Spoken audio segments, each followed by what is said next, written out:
What should you absolutely never *CK with? Polar bears are often regarded as one of the only, if not the only, animals that actively hunt humans. No, that doesn't just mean, if you get close to one, watch your back. That means, even if you get away from them, they will try to smell your tracks and hunt you.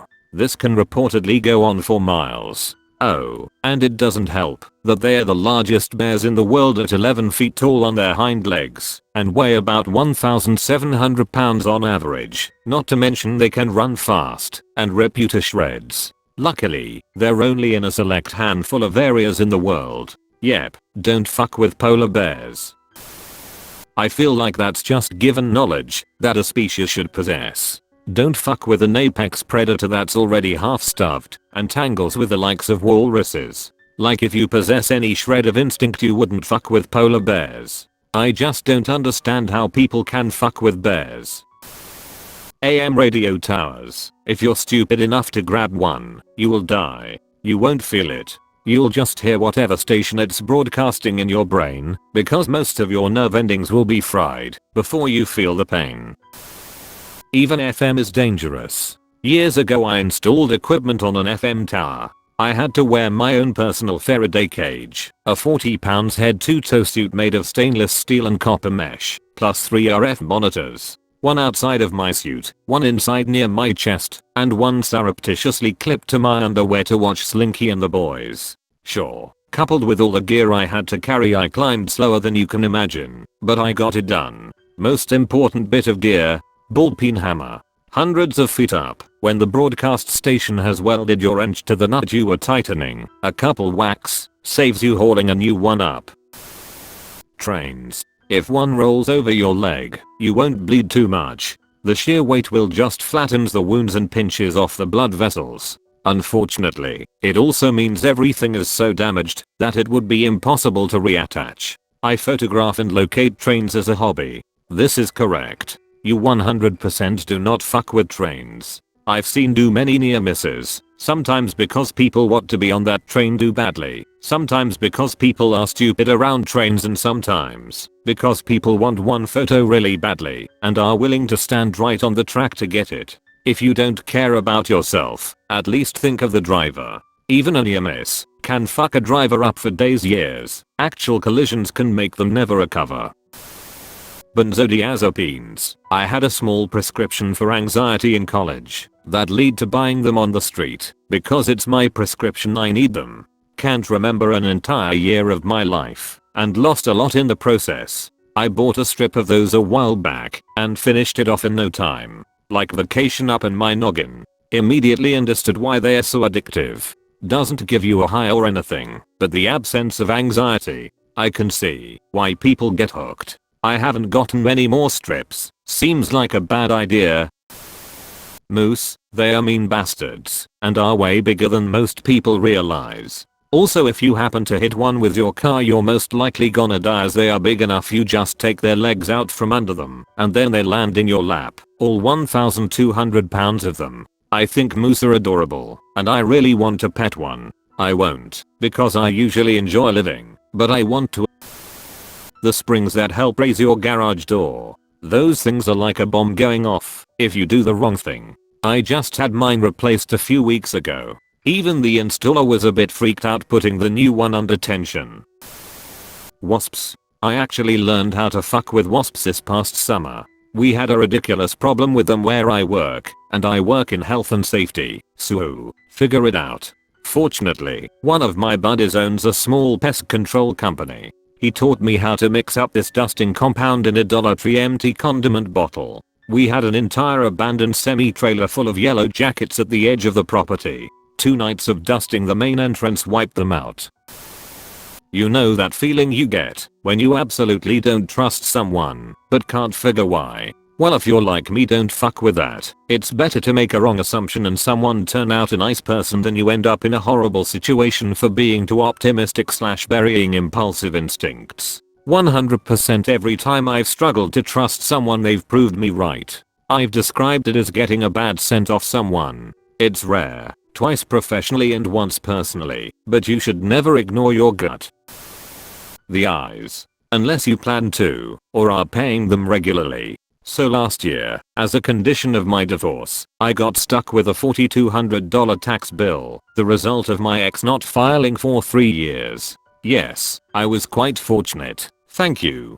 I suspect that their collections and their accounts receivable departments don't talk to each other, since one day I could receive a letter with a newer, lowered amount on it, then the next I could get a letter saying they were about to put a lien on my house. For 7 months, I had just been lobbing $500-700 checks at them, until they finally went, wait, that's enough. In November I called them, and the very nice representative indicated that my debt was free and clear.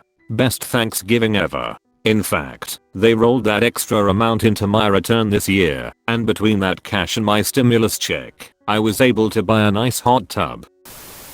Anything natural gas in your home. While you shouldn't modify the appliance, replacing a gas appliance is pretty straightforward.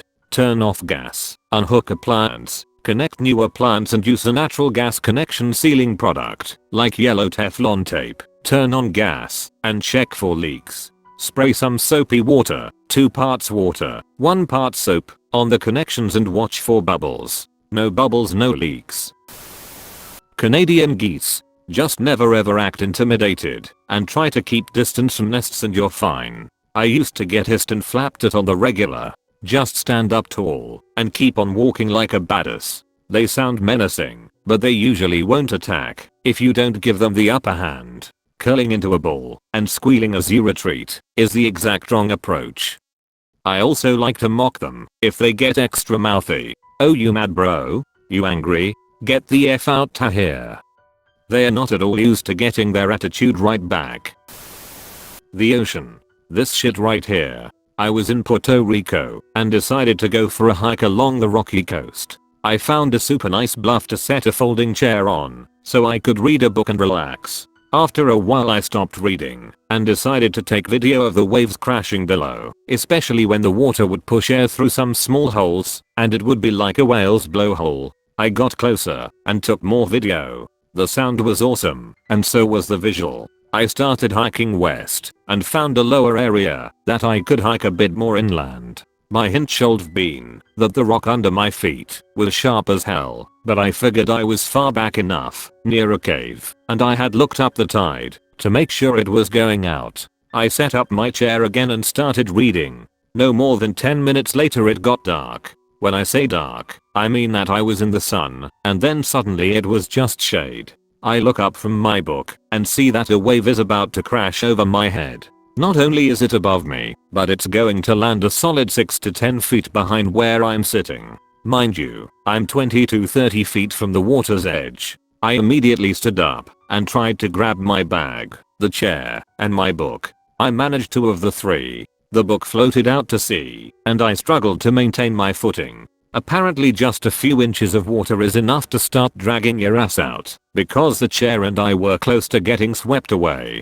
As the water receded I took stock of the damage. My book was gone, my bag was fine, the chair was fine, and my phone, in my pocket, was starting to overheat. All in all, not a bad outcome. As I headed back to the house I looked out, and realized how bad it really could have been. The water's edge was a shelf, where pounding waves would have likely repeatedly pulverized me had I been dragged out. On that day I learned that no matter if you know the tide is going out, and you think the water won't reach you, don't fuck with the ocean. It's not often you get to learn from that mistake.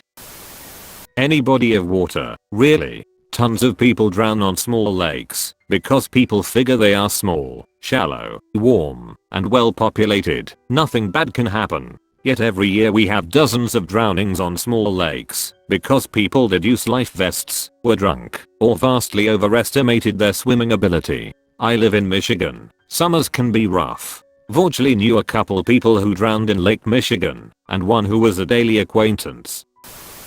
People that handle your food. I never understood people who treat their waitstaff poorly. It's like, dude, they handle your food, and they know 101 ways to fuck with it in ways you will never know about. If you have a problem, be nice. That should just be the way we are no matter what, but even more so when these people handle stuff you put inside you.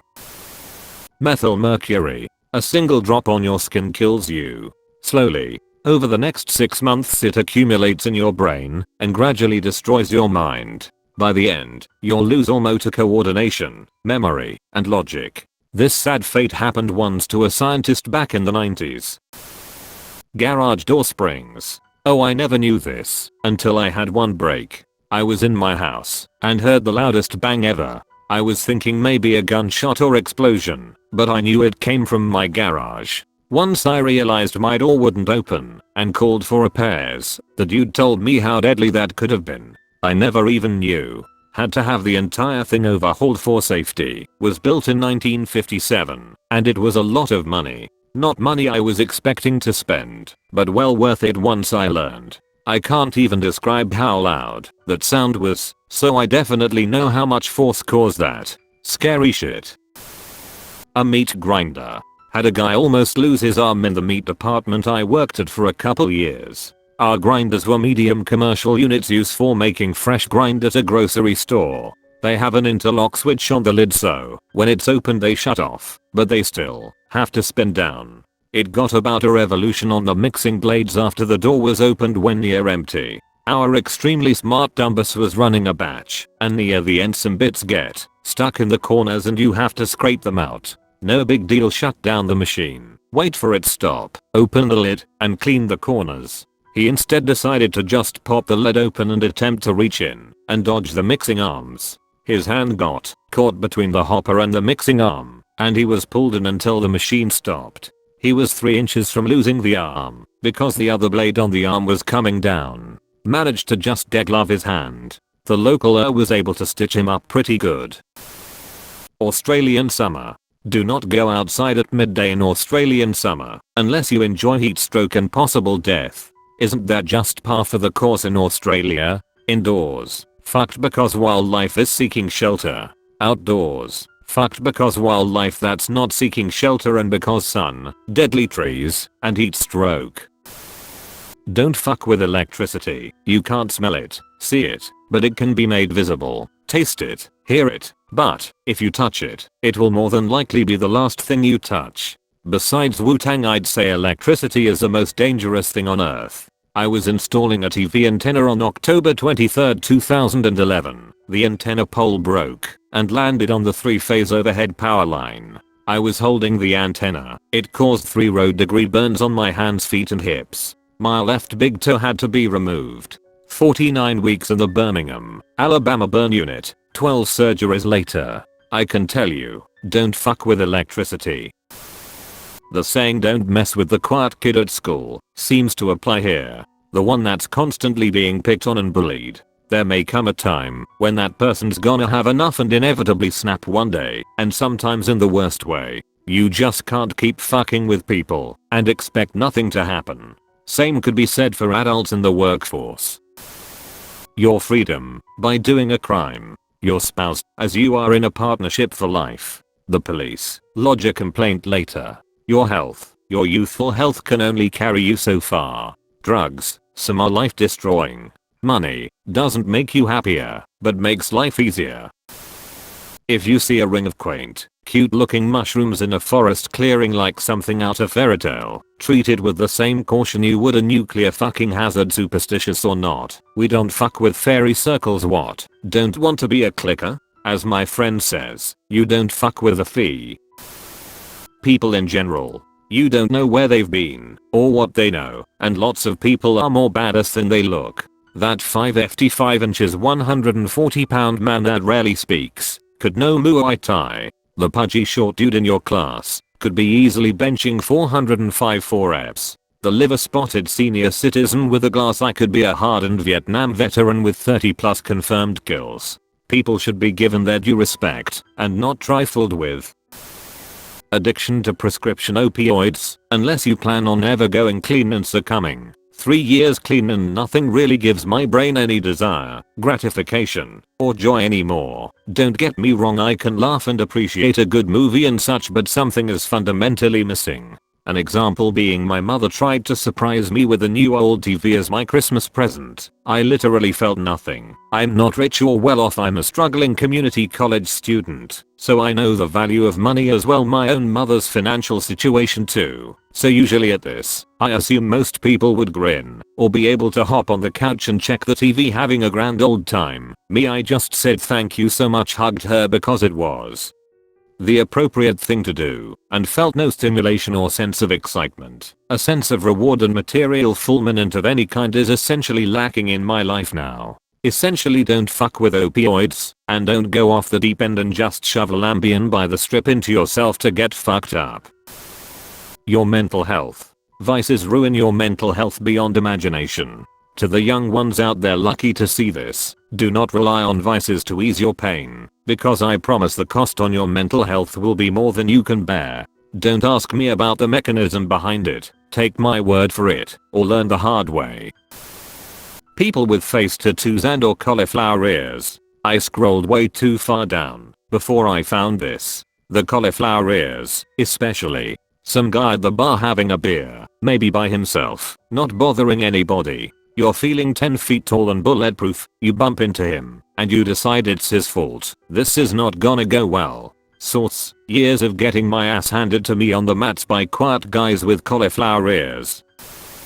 Chemicals. Everything is fine until you accidentally make combat gas in your own house because you were stupid enough to mix 2 cleaning products. Everything is fine until your friends convince you to put HCl and aluminum in a closed bottle. Then it's not, because you go plastic shrapnel and almost boiling acid on your whole body.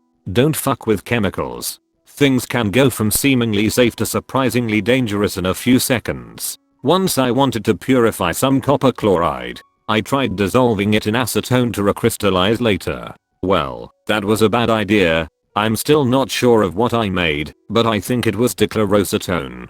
I didn't make a lot, but holy fuck, this shit hurts your eyes, even if you're a few meters away from the beaker. Oh sure, it's not deadly or anything, but having your eyes burning for half an hour is a good reminder to do proper research when you mix 2 things together. Someone with combat training. Just in general, but combat sports in particular. A boxer could give you severe brain damage in less time than it takes to snap your fingers twice. Same with wrestlers, Muay Thai practitioners, Taekwondo practitioners, basically any bare-handed combat sport practitioner. And, unless you yourself are trained, you are fucked. Some of these martial arts could easily be used to kill. A spinning kick to the temple could kill. A punch to the throat can kill. A particularly vicious takedown on concrete could kill. And that's not even bringing up weapons. As a casual martial artist, the best lesson I've ever learned was that there is always someone meaner than you out there. Went to a concert once, and this crazy-eyed dude with a tie shirt on pushes me and wants to start some shit. He's a foot taller than me, and pissed because I bumped into him without realizing it in a crowd. My ego to this day still desperately wants to take a poke at that guy. But I have a 12-year-old son, and my teeth are nice. It isn't worth it to fuck around and end up having to pay a dentist, a doctor, or a mortician. Maybe that's just me, and maybe it's the bitch way out, but I've been punched in the face by multiple people at different times, and it's just not worth it to me anymore. There are very few things I need to protect that badly, and they are all things I'm going in with weapons for. Drunk driving. Now I'm not talking about driving after a couple of beers, but being fully drunk and almost losing control. Now most of us have done it, but when I finally experienced what drunk driving actually is, it scared the shit out of me. I was shooting a menu for a new restaurant, and it happened to be the day of the launch party. The mixologist knew me and sent me some weird ass drink that knocked my socks off initially, and later I got even more drunk with other people I knew there. I had to drive back from there to my house, which is like a 25-kilometer drive. I only remember the moments of leaving that place and some time before I arrived at my house. Everything in between was a total blackout and still is a mystery today. Now I could have killed anyone on the road and not even remember it. I have never driven drunk again after that incident. That quiet kid in class who just doesn't want to socialize. I was this kid. I put up with a lot of shit without issue, but this one time I was actually trying to do good in class, so when my classmate asked if he could borrow my notes, and then promptly decided to tear them in two right in front of me, I made sure he ate those notes literally. Guns I don't mean in the sense of don't touch guns, I mean if you have no idea what you are doing, have little to no experience, and the gun isn't doing what you expect it to do, don't fuck with it. Ask for help and someone will fix it for you and teach you as well. Too many times I see stupid misfeeds or whatever and the person is confused, starts pushing all the buttons, finger still on the trigger, or causing more issues racking the slide. Or they're trying to clean the gun and have no idea how to make it safe and disassembled. Don't fuck with guns. They are not something you figure things out with. Sea life at the beach. I grew up near the beach, and in primary school we had many classes on what beach life to never interact with. The answer was pretty much all of them. Imagine my horror yesterday visiting the beach with some mates, seeing them go to touch small jellyfish and shallow crabs. Safety gear, devices, and processes. They've been pretty well calculated and designed to keep you alive, and with as many parts attached as possible. Better to finish a job later than anticipated than to never finish a job again. Heroin, or opioids in general, codeine, morphine, etc. Only use it when prescribed, and stick to the doctor's instructions exactly. Source: cognitive therapist. Seen way too many young addicts in schools.